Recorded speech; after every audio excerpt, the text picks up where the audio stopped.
Shalom jemaat yang dikasihi Tuhan. Kiranya dimanapun kita berada saat ini kita dapat menikmati ibadah bersama-sama masuk dalam hadirat Tuhan. Mari kita siapkan hati kita untuk memulai ibadah pada pagi hari ini. Terima kasih Tuhan Yesus, Tuhan yang menyertai setiap kami sehingga sampai hari ini kami boleh tetap ada. Tuhan, kami mau siapkan hati kami untuk memuji dan memuliakan nama-Mu Tuhan. Kiranya Tuhan berkenan atas pujian penyembahan kami. Haleluya.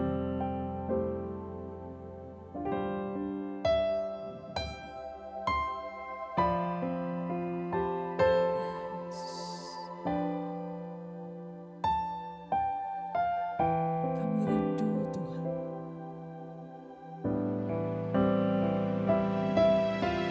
Saat indah, saat kami ada di dalam hadirat-Mu.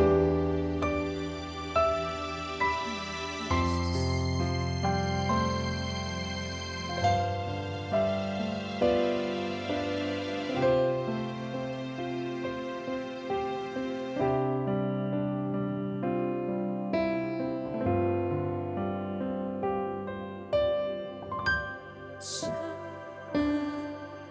indah,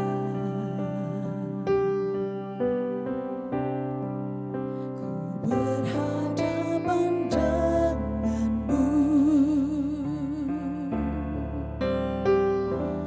memandang wajahmu, Yesus kekasih jiwaku.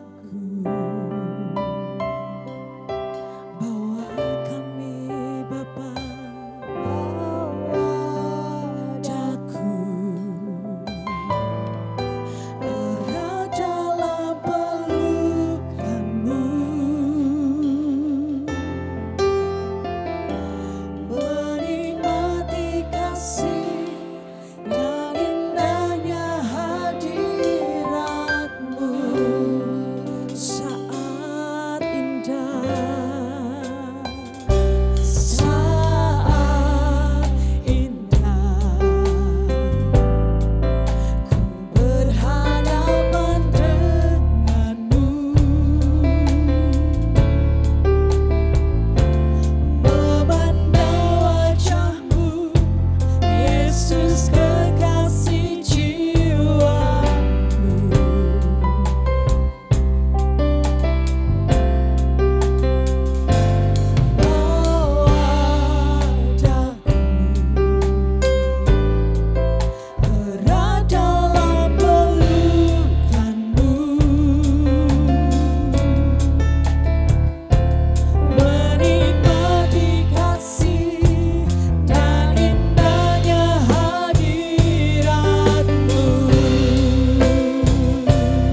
Bapa.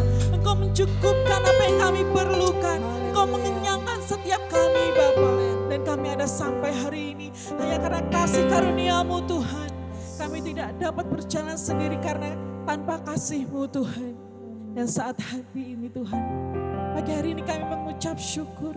Kami mau siapkan hati kami untuk lebih lagi masuk dalam hadirat-Mu. Kiranya puji-pujian penyembahan kami boleh berkenan di hadapan-Mu Tuhan. Terima kasih Yesus, terima kasih Yesus. Kami mengucap syukur dan berdoa untuk ibadah pada pagi hari ini Tuhan. Kiranya kami boleh semakin berkemenangan. Iman kami semakin diteguhkan di dalam Tuhan. Di dalam nama Tuhan Yesus. Mari sama-sama yang percaya kita katakan. Amin. Selalu sukacita Bapak Ibu Saudara sekalian. Mari dimanapun kita berada kita tetap sukacita dan berkemenangan. Kita nyatakan satu pujian bagi Dia.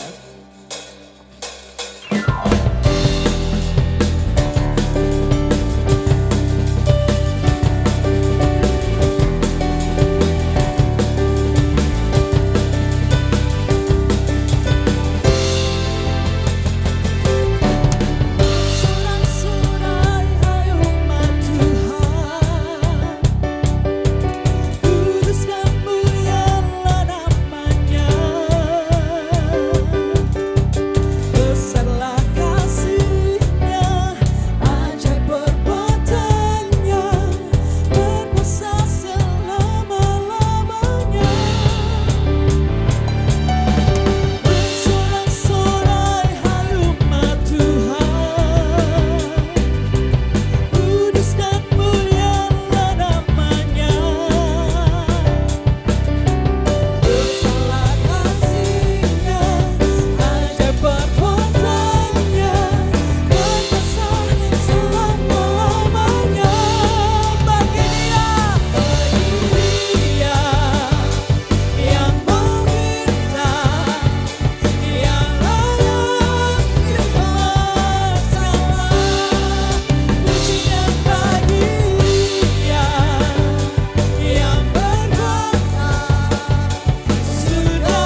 Yesus Kristus yang layak menerima pujian, layak disembah.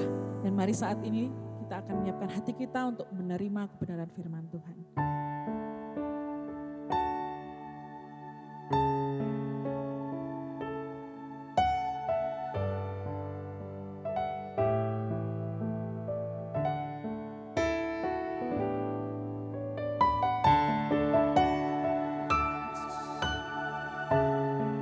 Anugerah-Mu yang sungguh besar bagi setiap kami, Bapa. Anugerah-Mu yang lebih dari cukup bagi kami.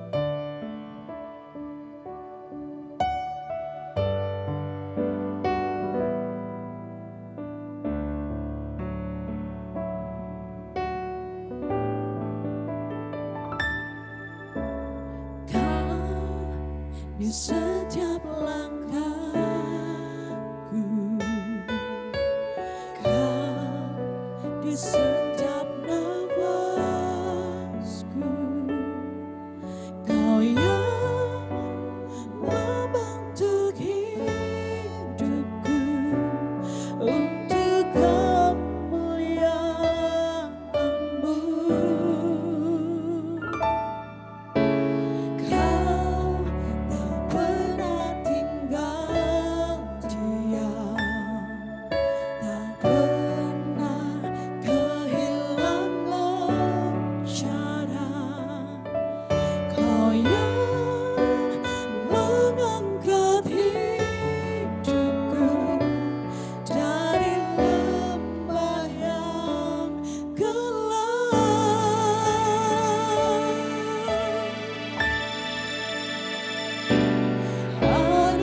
Anugerah-Mu cukup bagiku, terima kasih Yesus.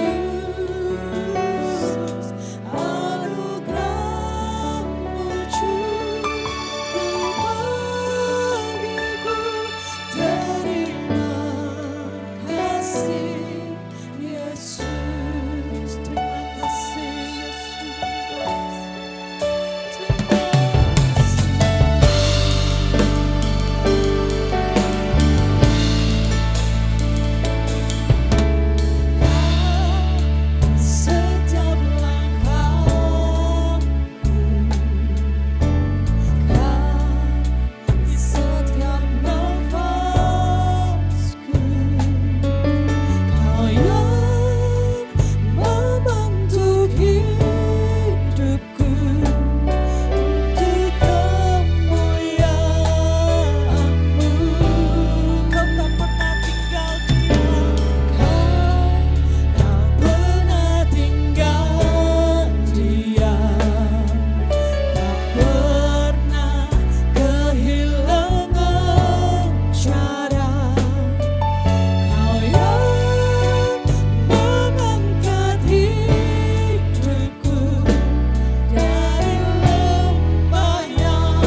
Tuhan. Anugerah-Mu yang selalu menaungi setiap kami. Anugerah-Mu yang selalu baru bagi kami setiap pagi. Ya Bapa, setiap hari adalah kesempatan yang indah bagi kami untuk semakin belajar hidup berkenan di hadapan Tuhan. Dan saat ini Bapa, kami menyiapkan hati kami mau merendahkan diri di hadapan Tuhan. Kiranya kami siap untuk menerima firman, untuk menerima kebenaran firman Tuhan. Urapi hamba-Mu yang akan menyampaikan firman-Mu ya Bapa. Berkati, sucikan, kuduskan. Kiranya firman-Mu boleh merema dalam setiap kami Tuhan. Dapat menjadi pegangan yang kuat bagi setiap kami. Meneguhkan hati setiap kami. Menguatkan iman setiap kami Bapa. Dan kami dapat berjalan teguh bersama Tuhan dalam kehidupan ini. Apapun yang kami hadapi, apapun rintangan yang ada di depan kami boleh tetap kuat bersama-sama dengan Tuhan. Karena kami tahu, hanya di dalam Tuhan kami memiliki kekuatan, kami memiliki pengharapan. Dan ketika kami ada di luar Tuhan, kami tidak berdaya Tuhan. Maka Tuhan, mari Tuhan berbicaralah bagi setiap kami, kepada setiap kami, pribadi lepas pribadi. Kiranya kami boleh berkemenangan, semakin berkemenangan, boleh menjadi berkat bagi orang-orang sekitar kami. Dan kami mengucap syukur dan berdoa. Di dalam nama Tuhan Yesus kami mengucap syukur dan berdoa. Haleluya, mari sama-sama yang katakan. Amin.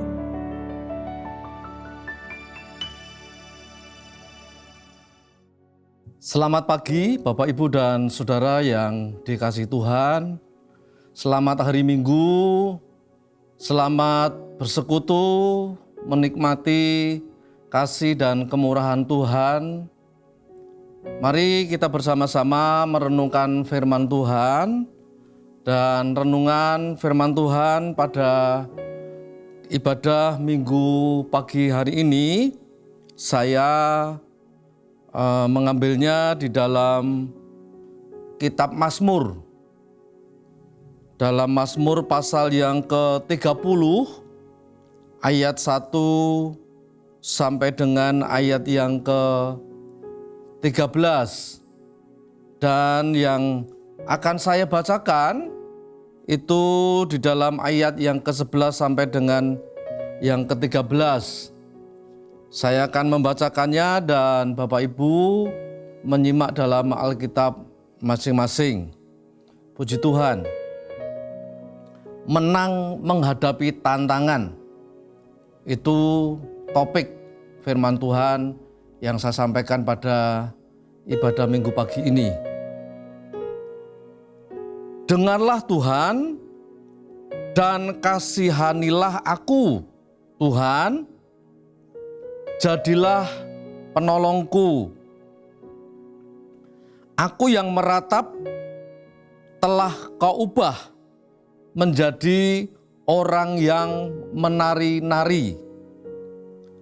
Kain kabungku telah Kau buka, pinggangku Kau ikat dengan sukacita, supaya jiwaku menyanyikan mazmur bagimu, dan jangan berdiam diri. Tuhan Allahku, untuk selama-lamanya aku mau menyanyikan syukur bagimu. Demikian pembacaan firman Tuhan, kiranya berkat Tuhan atas kita semuanya. Nah Bapak Ibu dan Saudara yang dikasihi Tuhan, Mazmur pasal yang ke-30 ayat 1 sampai 13 yang saya sampaikan tadi adalah Mazmur kemenangan yang diungkapkan oleh Daud pada saat pentahbisan bait suci. Nah, bait suci di sini yang dimaksud adalah tempat di mana tabut perjanjian itu ada. Jadi belum merupakan bait suci yang di Yerusalem yang merupakan sebuah bangunan, ya. Jadi bait suci ini masih di kemah, ya.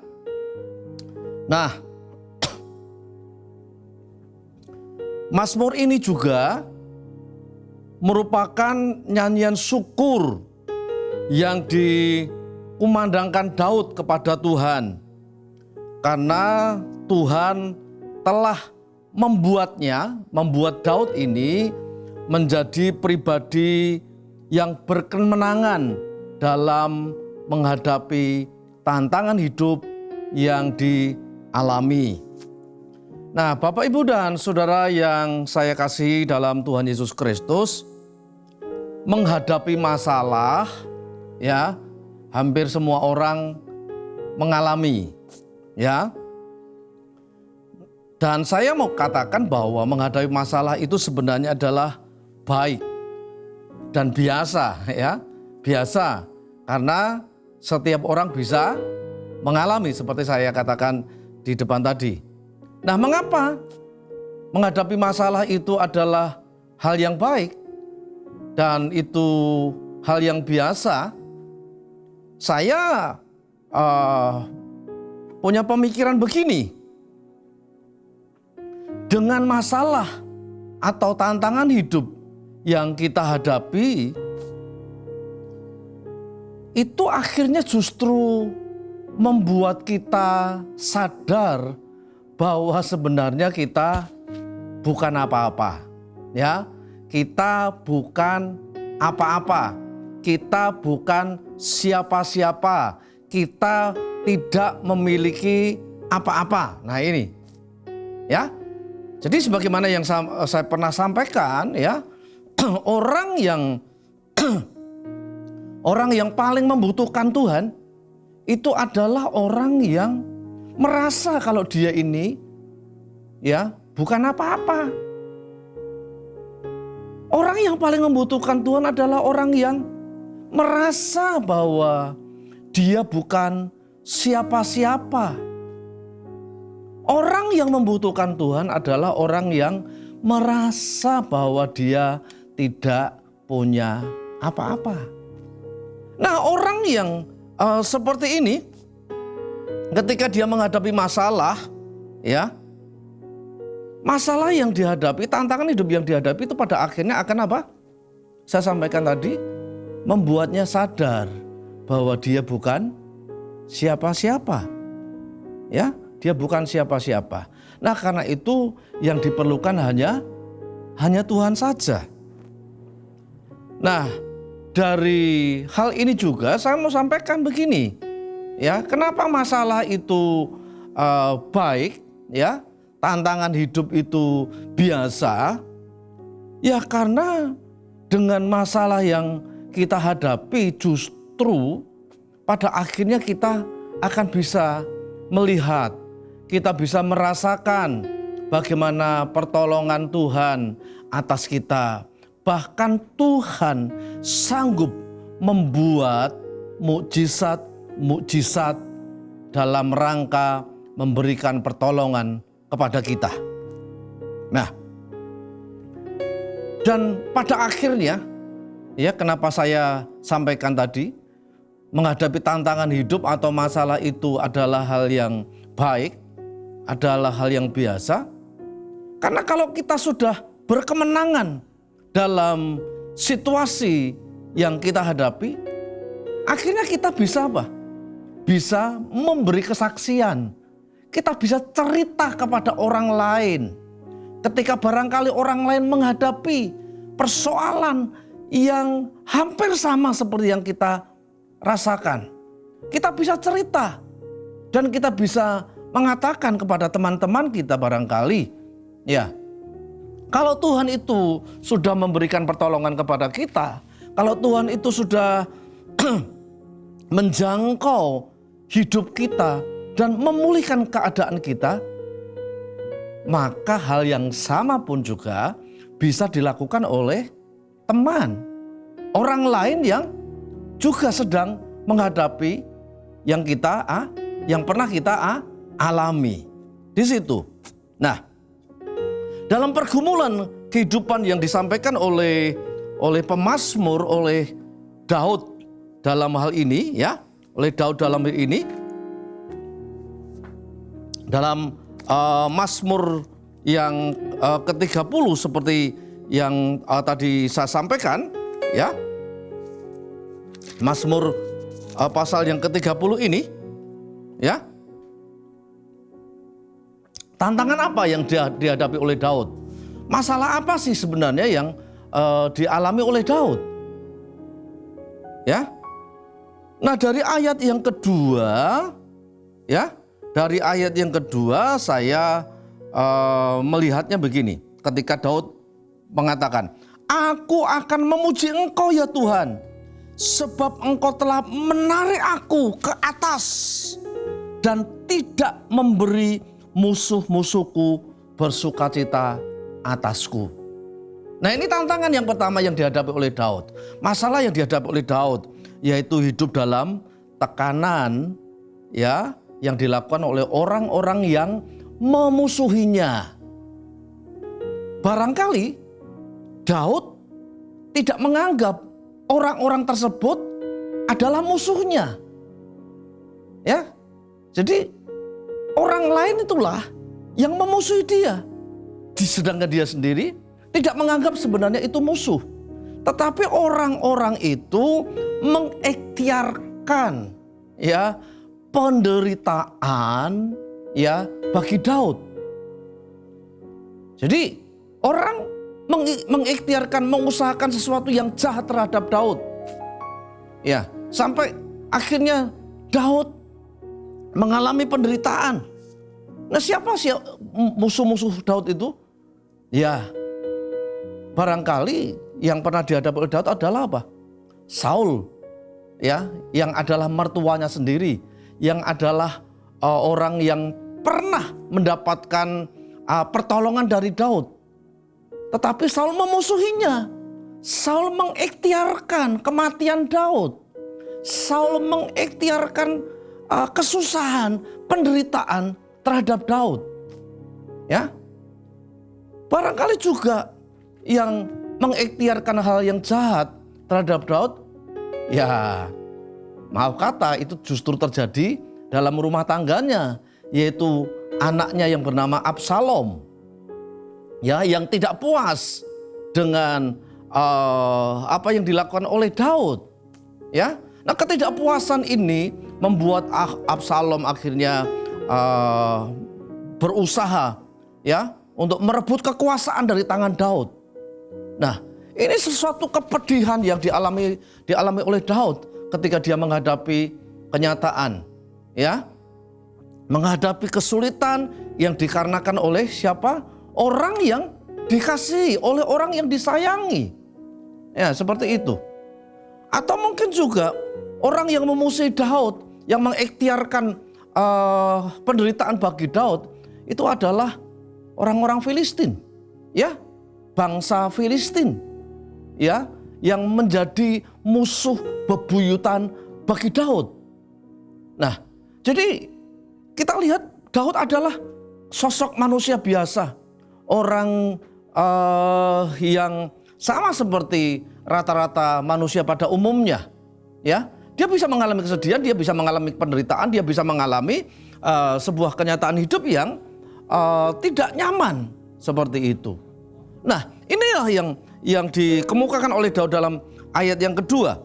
Kemudian tantangan yang kedua yang dilakukan oleh Daud itu saya melihatnya di dalam ayat yang ketiga.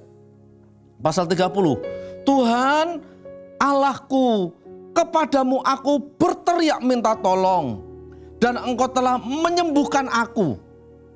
Nah, ini, ya, Engkau telah menyembuhkan aku. Artinya sebelum disembuhkan, Daud menghadapi tantangan apa? Masalah apa? Sakit penyakit, ya. Jadi sama seperti yang dialami oleh manusia pada umumnya. Sesuatu yang namanya penyakit itu, ya, itu bisa saja menerpa siapa saja, termasuk Daud, ya, tidak luput dari apa yang namanya sakit penyakit. Dan saya bisa merasakan karena saya pernah mengalami bahwa ketika seseorang itu diperhadapkan dengan kondisi fisiknya yang melemah, kondisi fisiknya sedang sakit, ini sebuah keadaan yang benar-benar tidak nyaman, ya. Ya, ada rasa kekhawatiran, ada rasa ketakutan. Ya, jangan-jangan nanti kalau sakitnya tidak sembuh bagaimana? Ya. Nah, kemudian kita berikhtiar, kita berusaha, kita sudah cari obat dan sebagainya. Ya, tentunya memang tidak lupa ya membawa permasalahan sakit penyakit ini kepada Tuhan. Ya, membawanya kepada Tuhan supaya Tuhan yang mengendalikan sakit penyakit. Dan kalau Tuhan masih memberikan kesempatan untuk hidup, ya pastilah Tuhan akan memberikan kesembuhan. Tetapi siapapun orangnya yang menderita sakit pasti menghadapi sebuah kenyataan yang tidak enak, yang tidak nyaman. Nah, ini yang dihadapi oleh Daud. Nah, kemudian yang ketiga itu saya melihatnya di dalam ayat yang keempat, ya. Tantangan karena berada dalam bahaya, ya, dalam bahaya yang bisa saja akhirnya Daud bisa mati. Nah, ini ya ayat yang keempat. Tuhan, Engkau mengangkat aku dari dunia orang mati. Engkau menghidupkan aku di antara mereka yang turun ke liang kubur. Nah, ini. Jadi ya, mati dan hidup itu memang misteri. Ya, misteri. Karena tidak ada seorang pun yang tahu. Tapi saya pernah mengatakan bahwa jarak antara kehidupan dan kematian itu kadangkala terasa hanya sejengkal. Ya, hari ini kita bisa menikmati kehidupan dengan segala sesuatu yang membuat kita bisa bergembira dan sebagainya, yang membuat kita bisa bersyukur. Tapi ya sekali lagi, yang namanya kematian itu tidak bisa disangka-sangka. Dan kemudian tiba-tiba juga ya orang yang baru saja menikmati kegembiraan kemudian dia mati. Siapa yang bisa tahu akan hal itu? Tetapi berbahagialah orang seperti Daud, orang yang percaya kepada Tuhan, orang yang hidupnya berkenan kepada Tuhan, dan akhirnya dalam Mazmurnya dia mengatakan, Engkaulah yang mengangkat aku dari dunia orang mati. Jadi kalau toh aku mati, Tuhan bisa mengangkat aku dari sana. Dari dunia orang mati. Bahwa Tuhan juga menghidupkan aku di antara mereka yang turun ke liang kubur. Ada banyak orang yang akhirnya mereka tidak terselamatkan, alias mereka ya harus mengalami kondisi di mana dia tidak terselamatkan dan kemudian dia mati. Banyak orang yang akhirnya turun ke liang kubur, tetapi berbahagia bagi Daud. Dia mengucapkan syukurnya kepada Tuhan karena Tuhan memberikan pertolongan kepada dia. Nah, kemudian ya barangkali ya masing-masing kita pernah menangis, ya. Entah tangisan yang saudara lakukan itu tangisan yang bagaimana. Karena saudara menemukan jalan buntu, sudah tidak ada pertolongan. Entah saudara barangkali juga mengalami sebuah kesedihan yang akhirnya membuat air mata saudara tidak berhenti menetes. Entah barangkali saudara dikecewakan. Entah saudara difitnah orang. Entah saudara dirugikan oleh orang, ya, yang membuat Anda menangis. Ya memang orang yang saking gembiranya bisa saja menangis. Tetapi yang diungkapkan oleh Daud di sini, ya, yang diungkapkan oleh Daud di sini tentunya bukan tangisan kegembiraan, ya, bukan air mata gembira, tetapi ini merupakan tekanan hidup yang membuatnya dia menangis. Tetapi saya bersyukur orang yang seperti Daud ini, dia bisa melihat kemurahan Tuhan dalam kehidupannya sehari-hari. Ya, karena kepercayaannya akan Tuhan, karena imannya kepada Tuhan. Ya, sehingga dia mengungkapkan, Engkaulah yang menampung air mataku dalam kirbatmu. Nah, kenapa ditampung? Itu artinya, saya mau katakan, artinya bahwa Tuhan begitu menghargai tetesan-tetesan air mata yang mengalir pada kelopak mata kita. Ya, Tuhan menampungnya. Kenapa ditampung? Karena itu sangat berharga. Ya, jadi jangan berkecil hati. Oke, saudara bisa menangis. Ya, karena saudara kecewa. Bisa, gak apa-apa. Menangislah, menangislah. Engkau berurai air mata, gak apa-apa. Tapi engkau menangis, ya, bukan supaya ditonton oleh orang, tetapi engkau sedang mencurahkan isi hatimu kepada Tuhan. Ya, engkau menangis dan Tuhan menampung tetesan-tetesan air mata itu. Jadi saya mau katakan begini, bahwa bagi Tuhan, ya, tidak ada yang mustahil. Tuhan bisa mengubah segala keadaan yang kita hadapi, sebagaimana yang dihadapi oleh si pemazmur ini, Daud ini.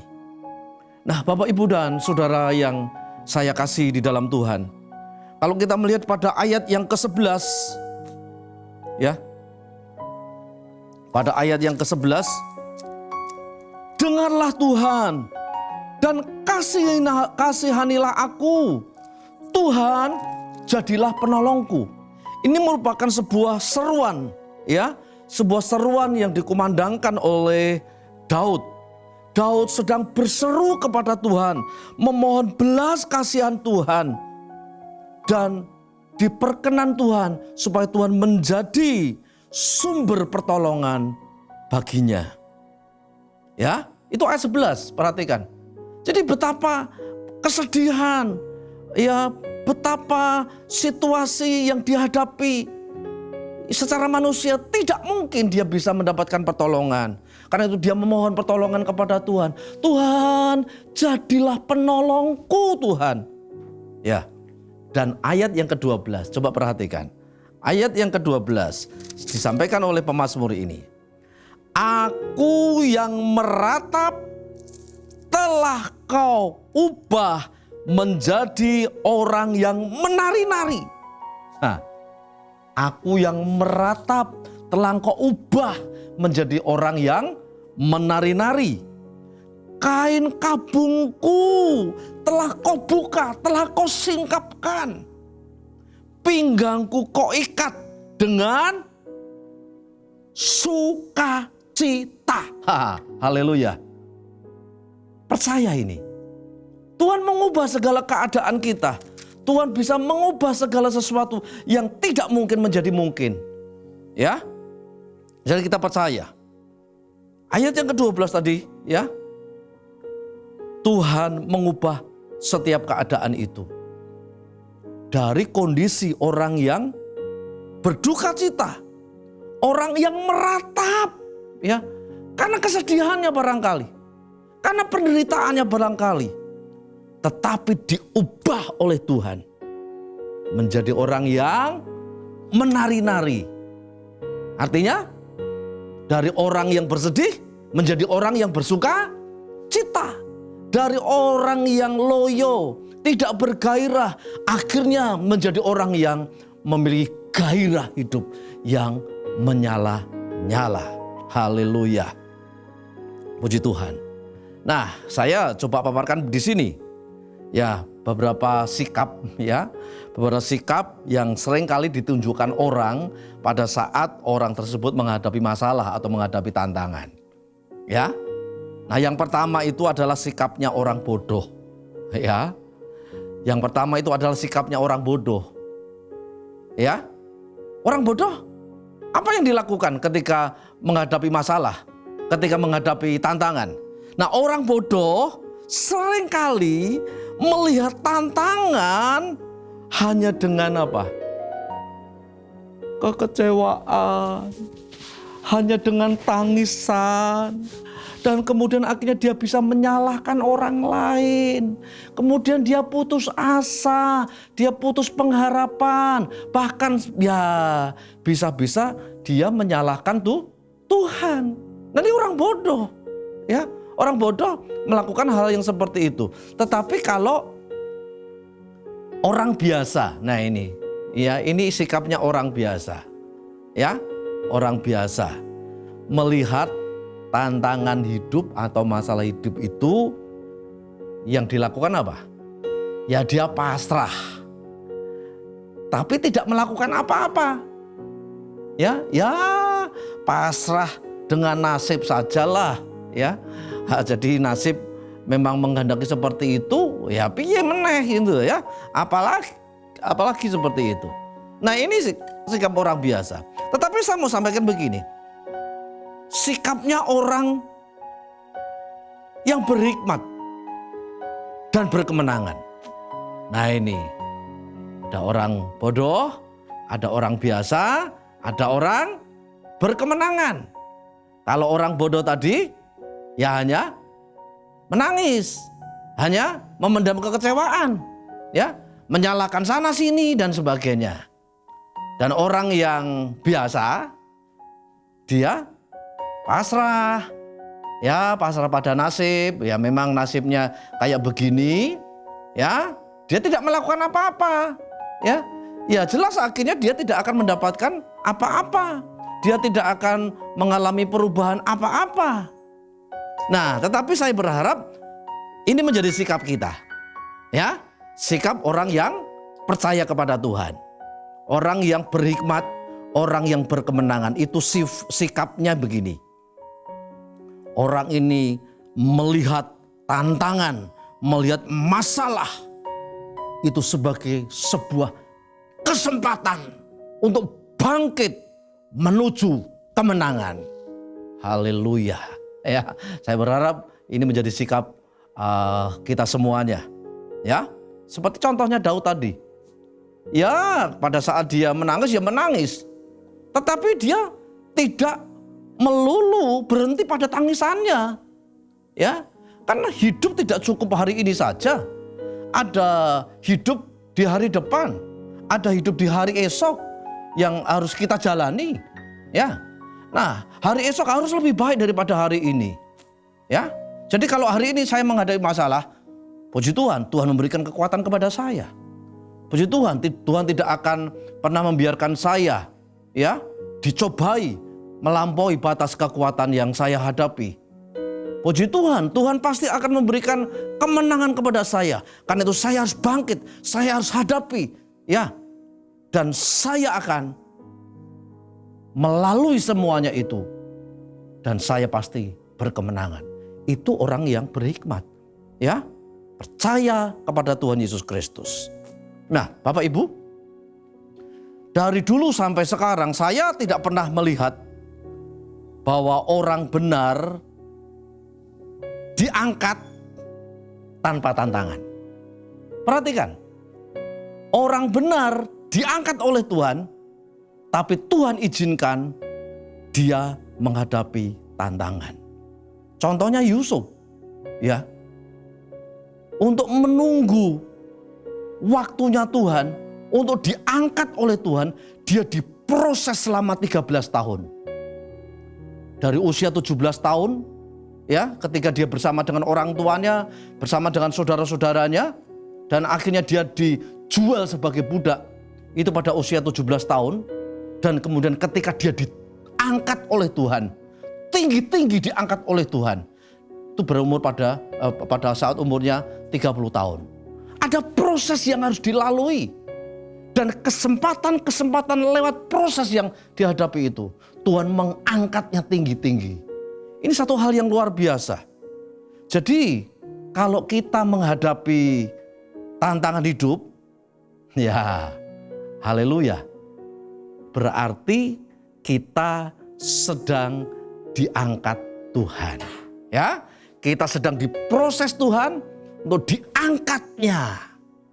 Ya, boleh nangis, tapi jangan tinggal diam dalam tangisan itu sendiri. Ya boleh kecewa, silahkan kecewa. Tetapi jangan tinggal dalam kekecewaan itu. Engkau harus bangkit menuju kemenangan. Puji Tuhan. Nah dari sini saya mau sampaikan kepada Bapak Ibu ya. Hal-hal yang bisa kita dapatkan ketika kita menghadapi masalah hidup. Ya, ketika kita menghadapi tantangan hidup. Yang pertama melalui tantangan hidup yang kita hadapi, justru di situ kita bisa menemukan apa? Perjumpaan dengan Tuhan. Kita bisa menemukan perjumpaan dengan Tuhan. Dan yang kedua, justru ketika kita berproses dengan tantangan hidup, kita berproses dengan masalah hidup, dan akhirnya kita bisa berkemenangan, dan akhirnya kita bisa mendapatkan perubahan hidup, ya, menjadi lebih baik, dan akhirnya kita lebih tahan banting, ya, lebih baik hidup kita, lebih tahan banting, ya. Jadi ini hal yang baik. Dan kemudian juga melalui tantangan-tantangan hidup yang kita hadapi itu, ya. Nah, ini kita bisa melihat, merasakan apa yang namanya mujizat-mujizat Tuhan. Saya mau bagikan begini. Ya, ini bukan dari pernyataan saya, tapi saya mengutip dari pernyataan orang yang bijaksana, saya katakan seperti itu. Saya sampaikan begini. Masalah hidup, tantangan hidup itu sebenarnya merupakan intro. Merupakan intro dari sebuah lagu. Dan judul lagunya adalah Kemenangan. Intronya apa? Tantangan. Jadi kalau ada seorang vokalis menyanyi, ya, diiringi oleh keyboardis, ya. Nah ada intro, ada yang mendahului sebelum si vokalis tadi mengumandangkan lagunya. Nah ada intro dulu, Nah intro itu mengantar, ya, vokalis tadi melakukan dari syair-syair indah yang diungkapkan. Lah, jadi kemenangan yang kita alami itu didahului, ada introduksinya, ya, ada yang mengawali itu tantangan hidup. Jadi nggak usah takut dengan tantangan hidup, dengan masalah hidup, karena itu hanya permulaan saja yang mengantar kepada kemenangan. Ya. Nah, di sini juga kita akan mendapatkan kekuatan iman. Dan tentunya juga kita akan semakin rendah hati, ya. Kenapa kita semakin rendah hati? Ya karena orang yang rendah hati itu disayang Tuhan, ya. Yakobus pasal 4 ayat 6b itu dikemukakan, Tuhan menentang orang yang congkak, tetapi Tuhan sangat mengasihani orang yang rendah hati. Jadi masalah hidup itu bisa membuat kita menjadi orang yang rendah hati. Dan orang yang rendah hati notabene adalah orang yang dikasihi oleh Tuhan. Katakan terima kasih Tuhan. Haleluya, ya. Puji Tuhan. Jadi mari kita bersama-sama, ya, untuk menikmati persekutuan dengan Tuhan. Kita percaya dalam segala perkara dapat kita tanggung di dalam Tuhan yang senantiasa memberikan kekuatan kepada kita, ya, karena Tuhan turut bekerja, ya, mendatangkan kebaikan bagi kita. Tuhan berkati kita, kiranya firman Tuhan ini akan menjadi bahan perenungan bagi kita untuk kita semakin dekat dengan Tuhan. Tuhan memberkati kita semuanya. Haleluya. Puji Tuhan. Saya akan berdoa mengakhiri renungan ini dan berdoa juga bagi saudara-saudara, saudara dikuatkan oleh Tuhan di di dalam segala sesuatu yang dihadapi. Puji Tuhan. Terpuji-pujilah Tuhan Yesus yang maha perkasa, maha kuasa, maha luar biasa, yang tidak tega dengan keadaan yang kami alami. Barangkali Tuhan, Engkau mengizinkan persoalan, tantangan hidup itu menerpa kehidupan kami. Entahkah persoalan-persoalan itu datang dari luar, datang bahkan juga yang datang dari dalam, bahkan melalui orang-orang yang kami kasihi. Tetapi kami percaya bahwa Tuhan, Engkau turut bekerja. Kalau Engkau mengizinkan, pasti Engkau akan memberikan kekuatan kepada kami, sehingga kami bisa menjalani segala sesuatunya dan berkemenangan. Hamba-Mu saat ini berdoa untuk saudara-saudara kami yang sedang dirundung dengan persoalan hidup. Entahkah itu dalam kehidupan rumah tangga yang mereka hadapi, entahkah itu persoalan hidup yang berkenaan dengan pekerjaan yang mereka jalani, entahkah itu dalam kebersamaan dengan lingkungan masyarakat di sekitar mereka. Tuhan, apapun keadaannya, kami percaya firman Tuhan, Engkaulah penolong kami. Engkaulah yang melepaskan kami dari segala situasi sulit yang dihadapi. Dalam nama Yesus, Engkau telah membuka kain kabung kami. Engkau telah menjadikan kami bersukacita. Engkau merubah ratapan kami menjadi tarian-tarian. Orang yang meratap menjadi orang yang menari. Dalam nama Yesus, jadilah seperti apa yang dikehendaki Tuhan atas kami semuanya. Terima kasih Tuhan, terpuji-pujilah Engkau. Dalam nama Tuhan Yesus, semua yang percaya katakan bersama-sama, amin. Haleluya.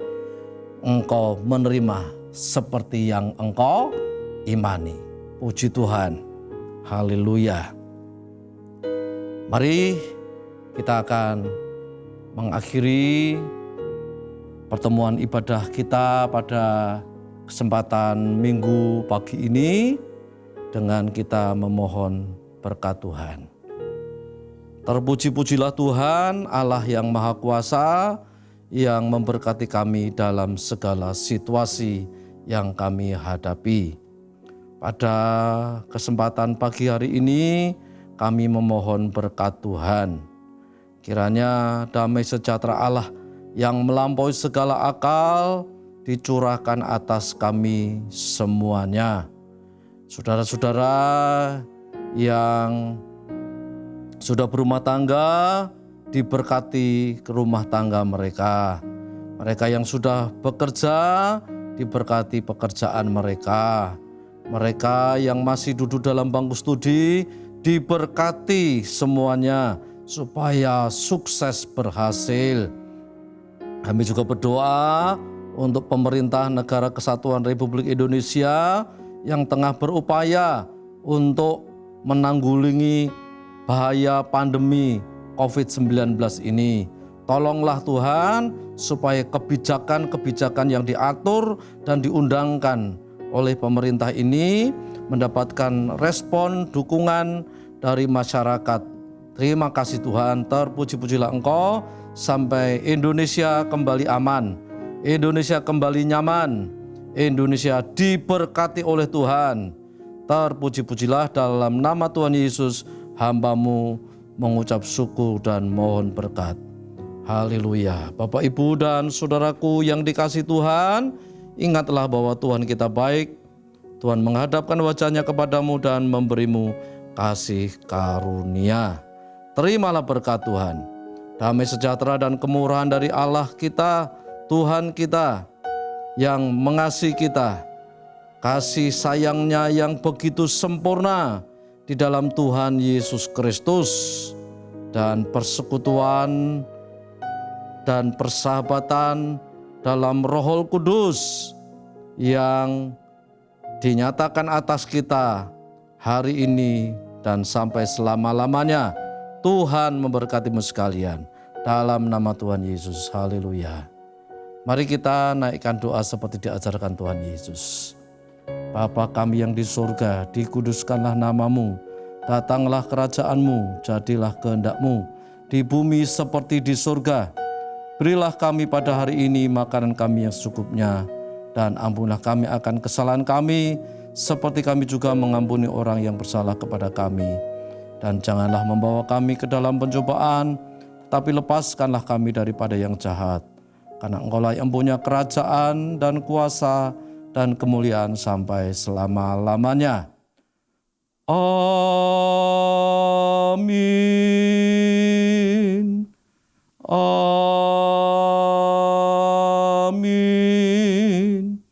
Amin.